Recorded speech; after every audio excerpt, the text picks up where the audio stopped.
بسم الله الرحمن الرحيم الحمد لله الصلاة والسلام على رسوله الأمين سيدنا وحبيبنا محمد صلى الله عليه وسلم. Cette année, nous célébrons successivement l'accession de notre pays à la souveraineté nationale et les festivités de l'Eid al-Adha. L'occasion pour moi de vous souhaiter tout d'abord mes meilleurs vœux pour la fête religieuse.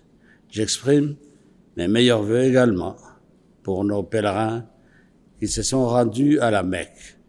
Que le Très-Haut miséricordieux accepte nos repentirs et nos pardons.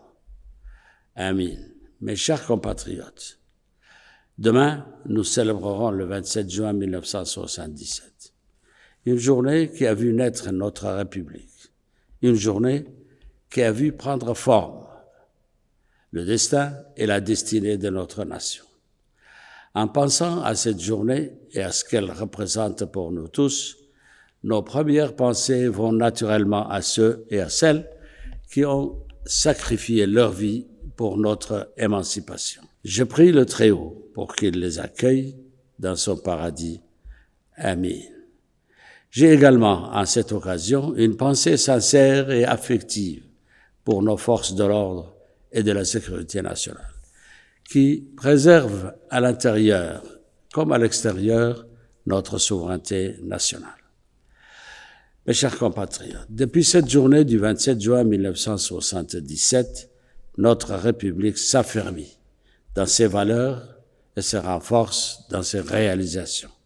Chacun de nous, là où il est, à sa place, avec ses compétences et avec ses moyens, contribue à la grandeur de notre nation, pour faire vivre ensemble notre unité, notre fraternité et notre identité qui sont les ingrédients de notre souveraineté. Depuis cette journée de juin 1977, nous avons surmonté ensemble tous les obstacles. Depuis cette journée de juin 1977, nous avons accompli ensemble tous les progrès. C'est cet ensemble qui nous caractérise et qui fait de nous une nation fière de son passé et une nation optimiste pour son avenir. Mes chers compatriotes, malgré une conjoncture internationale très instable, malgré un contexte post-Covid très imprévisible, notre pays poursuit sa croissance économique et les investissements dans les secteurs stratégiques pour notre développement, notamment dans le domaine des transports maritimes, dans le domaine de l'énergie ou encore des nouvelles technologies. Car ce sont ces investissements qui nous garantissent la pérennité de notre modèle économique. Ce sont ces investissements également qui déboucheront sur des offres d'emploi pour nos jeunes. Parallèlement à ces investissements économiques, le gouvernement entend aussi intensifier les investissements dans les secteurs sociaux. C'est notre priorité du développement social.